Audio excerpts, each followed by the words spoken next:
જે ઘટના બની હતી એ ખૂબ નિંદનીય ઘટના કહેવાય અને આ રીતે ફરજ પરના ડૉક્ટર પર હુમલો કરવો એ ખૂબ જ ખરાબ વસ્તુ છે. આ માટે FIR કરવામાં આવી છે અને એક તપાસ સમિતિની રચના પણ કરવામાં આવી છે, જેનો રિપોર્ટ આવે આગળ એક્શન લેવાશે. શું કારણ હતું આ મારવા પાછળ? શું એ સમિતિ અમને રિપોર્ટ આપશે એટલે ખ્યાલ આવશે.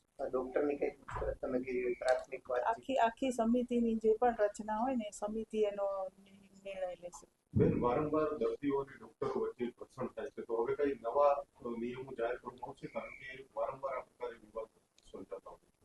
આ વખતે તો ફરિયાદ કરવી પડી છે, સીસીટીવી પણ સામે.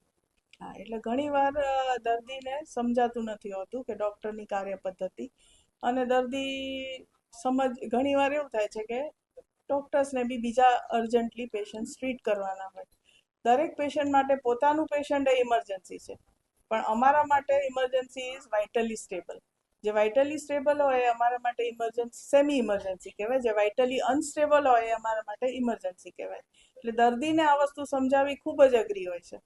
છતાં પણ કોશિશ તો અમારી ચાલુ જ હોય છે કે દર્દીને આ રીતે અમે પ્રોપર ટ્રીટમેન્ટ આપીએ. મેડમ, જે ડોક્ટરને માર માર્યો છે એની સાથે તમારે કઈ પ્રાથમિક વાતચીત થઈ છે કે શું?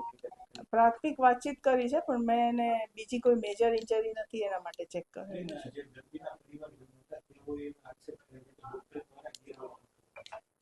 દર્દીના પરિવાર એવો આક્ષેપ કરો તો સમિતિ એનો નિર્ણય લેશે, સાચો છે કે ખોટો છે.